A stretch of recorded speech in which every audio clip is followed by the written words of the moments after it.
Hello, everybody, and thank you for tuning in to the Liberty Report. With us today as co-host, Daniel McAdams. Daniel, good to see you. Happy Thursday, Dr. Paul. How are you? Good. Very well, thank you. We have a special guest today. We have a good friend, yeah. He's been on our program before. He works at the Birch Gold Company. I've heard of that. That's somebody that we sort of do work with, so that's good. But Phillip's worked with him for a lot longer than I have. He's been with Birch for over 10 years. Wow. And he's known as the in-house economist. All right. So today we want to pick his brain, and we want to know what's going to happen tomorrow. Yeah. Should we buy gold today or gold tomorrow? Or both. Phillip, it's great to have you with us again. Thank you so much for having me, guys. It's an honor as always. Very, very good. We do want to concentrate on inflation because, I noticed that there's some discrepancies in some of the messages we get and some of the reports. So we might have to hurry up and talk about the inflation, because I read one report yesterday coming from high places that we're down to 0% inflation. So what are we going to do about that? We could try and straighten that out, and I hope you'll do that. But I worry about the information that we get from our government. More and more people are not believing in it, and they're not going to rely on this FBI to get the right information. But they also have told us there's no recession.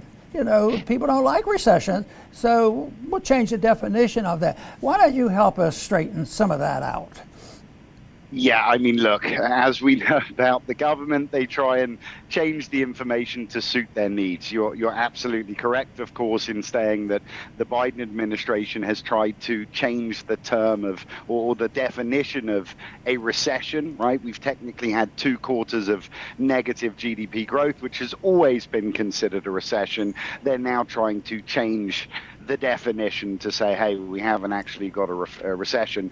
Same with inflation, right? In the 80s, the government's definition of inflation was much broader than it is today. They've been narrowing that scope by weighting out key metrics to, of course, lower the number and make things a little rosier. But inflation numbers did come out yesterday. They were down marginally, predominantly driven by falling energy prices. But the key for me is that core inflation over the last 12 months has stayed fairly static. So really the only metric to reduce was energy prices.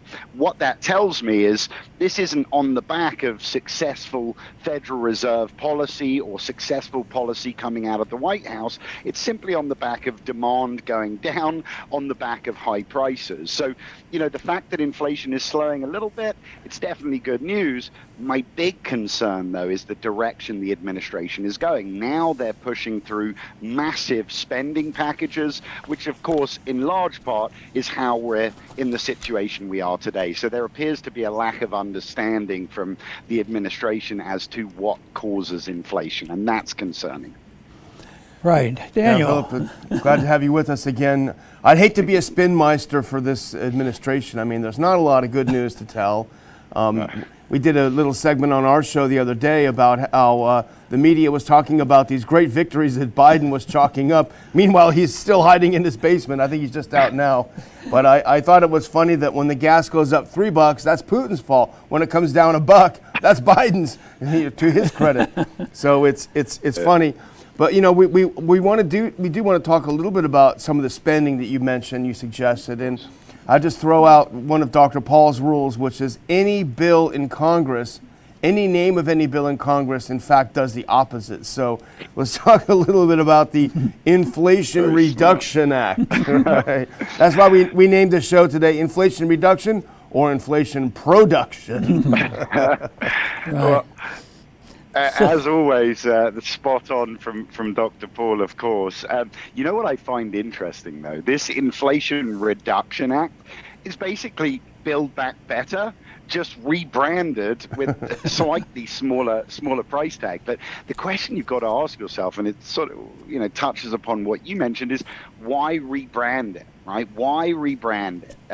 And for me, it's very obvious. Inflation right now is the biggest political, economic concern for most Americans. So I think for them, they thought, okay, let's rebrand it. Let's give it an anti-inflation title, and that'll give them cover to essentially pass a bunch of special interest spending under the guise of lowering inflation. But again, it's like they're missing the point. We ended up in the position we are today with 40-year high inflation, and it was in large part on the back of massive spending packages. This COVID stimulus package, where we printed essentially 3 centuries worth of money in 2 years, the San Francisco Federal Reserve came out with a report and said that alone increased inflation by 3%. Now more spending is the solution to fighting inflation. It's nonsense. And quite frankly, it's starting to get very frustrating to have to deal with administration that are constantly playing games with the truth. It's getting really frustrating, yeah. They have talked a lot about changing the policy, and they call it modern monetary theory. And there's a lot of people who have more common sense than the administration, and they say, well, there's nothing real modern about that. When I think about my own experience about thinking about this issue, there was always going to be something modern, something changed, something new. Whether it was in 1934 when they took in the gold, whether it was the Bretton Woods when it was set up in 45, whether it was the breakdown of Bretton Woods, it's always modernizing and making it more efficient. And they tend to limp along, and sometimes people barely notice this. But what do you think there is a difference? Do you think this is pure propaganda done poorly, or have you discovered anything that would be significantly different? Is there any possibility, is there anything in that theory about monetary policy that could help, or is this just a gimmick that will soon fade away because it doesn't make any sense? Look, it feels like a gimmick, and you're right, there's nothing new about this, right? We've seen over the last 300 years about 700 different currencies. The majority of them, over 80%, have failed, and in large part it's on the back of aggressive money printing, essentially. So this is nothing new. My concern is that it is a gimmick. They're trying to buy votes. And if you look at the contents of the spending bill, it's garbled, it's confused, and it seems like a desperate attempt, right? A large part of it is sort of this Green New Deal, right? Tax credits for new renewable energy projects, tax credits for electric vehicles, $27 billion to establish a green bank to hand out money for clean energy technology.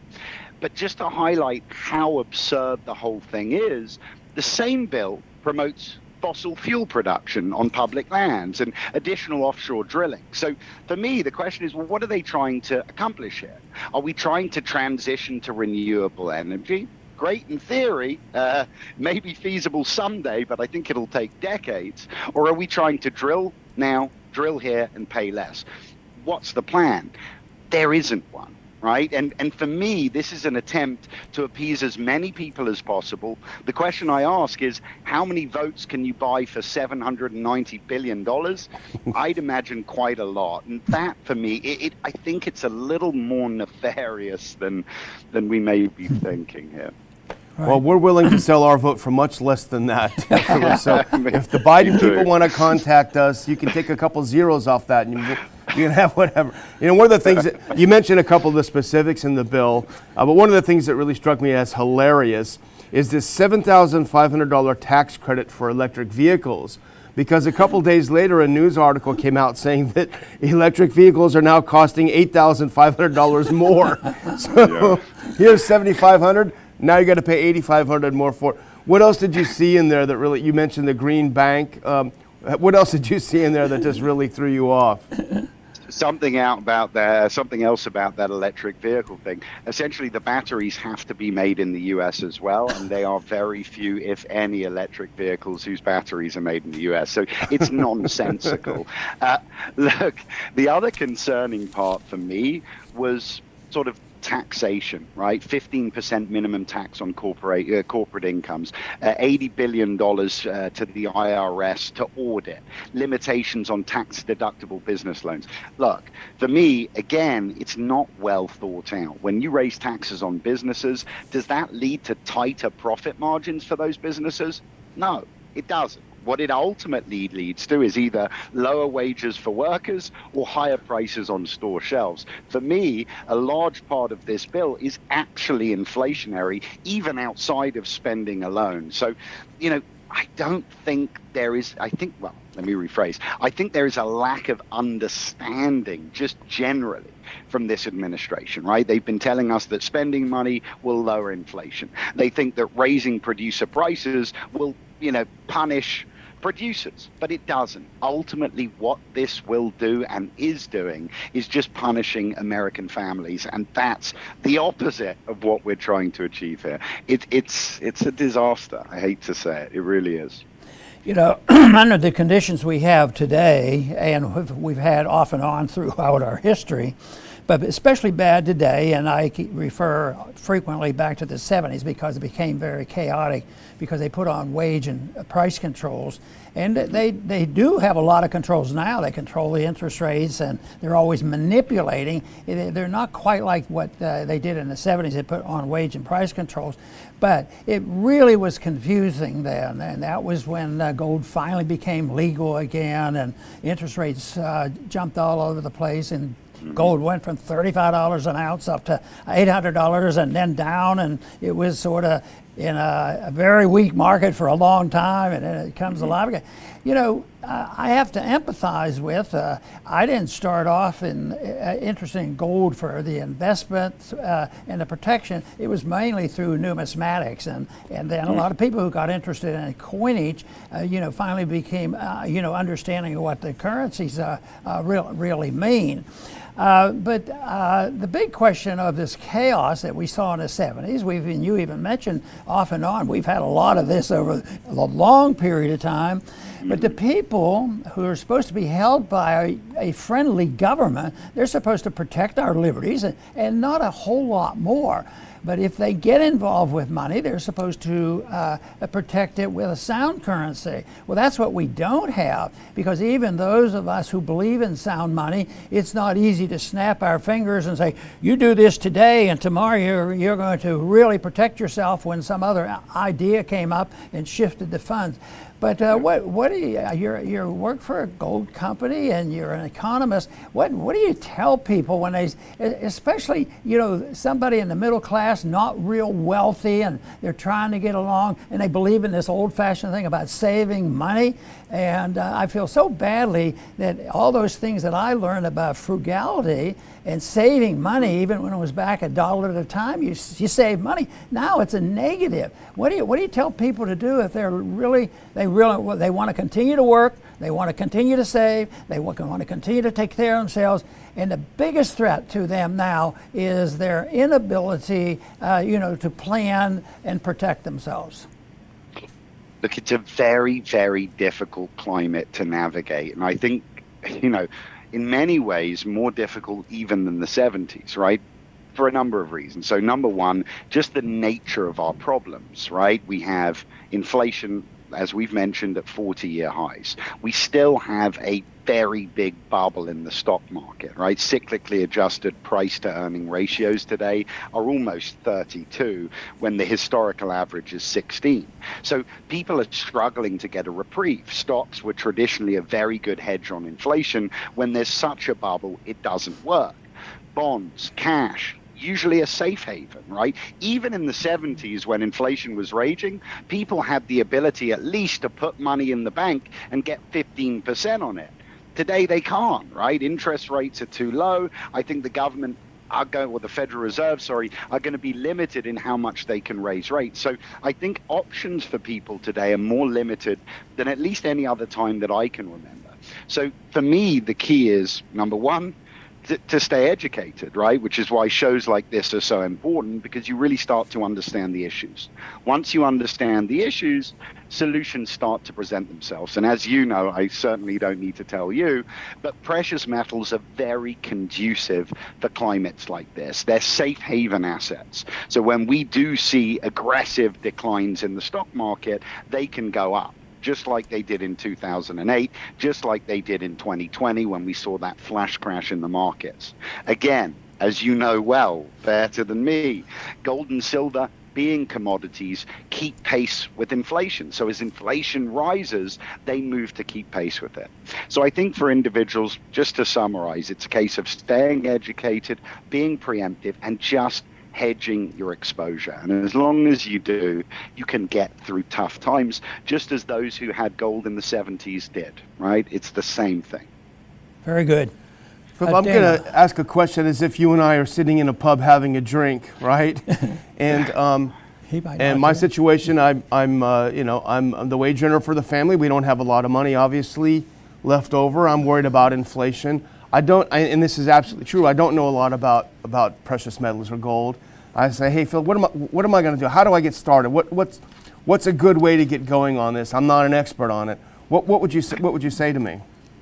The first thing you do is you give us a call at Birch Gold Group. Our job is education primarily. So we have a lot of good information out there. We have a free information kit for your listeners and everybody else. It's there to provide information. From there, it's just a case of getting comfortable, getting educated, and taking that step.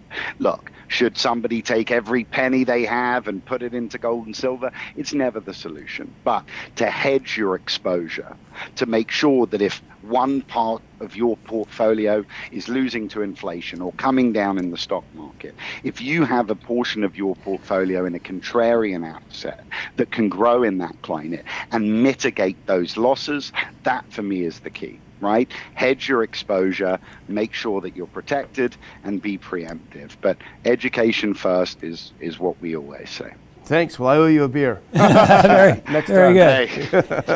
Phillip, I'm delighted that you emphasize the education, because I think that is so important, even over and above it, because the principle of liberties applies to monetary policy. It applies to our First Amendment and the rest of it. And right now we live in an age where there's no trust whatsoever. And it's so disgusting to see that we have crooked police in the system. Not the local police, there are certainly some there, but I'm talking about the federal police. There are way too many. Our Constitution never authorized a federal police force. So that's the kind of thing that we have to do it. But when people have an understanding and have an out, but the one thing, you mentioned the education, but I really emphasize that, because you have to contribute to it, not only yourself learning, but to participate in it out of your own self-interest, because the more people that know and understand what money is all about, and the more that are protected and believe in liberty, the better off we'll all be. If we have the worst case scenario where this whole system falls apart, which many people have predicted, and I worry about because I think it's conceivable. Right. But I think there's a lot to be offered, and the fact that Birch Gold is in part of this and can provide the information, and they can get this information and help in making those decisions. But if you want to close with a comment, we're about ready to finish. Look, how can I beat that? You're absolutely correct. Look, history is not a determination of the future, but there are a lot of lessons one can learn from history. So that's what I would say. Everyone get educated. We're here at Birch to help with that process.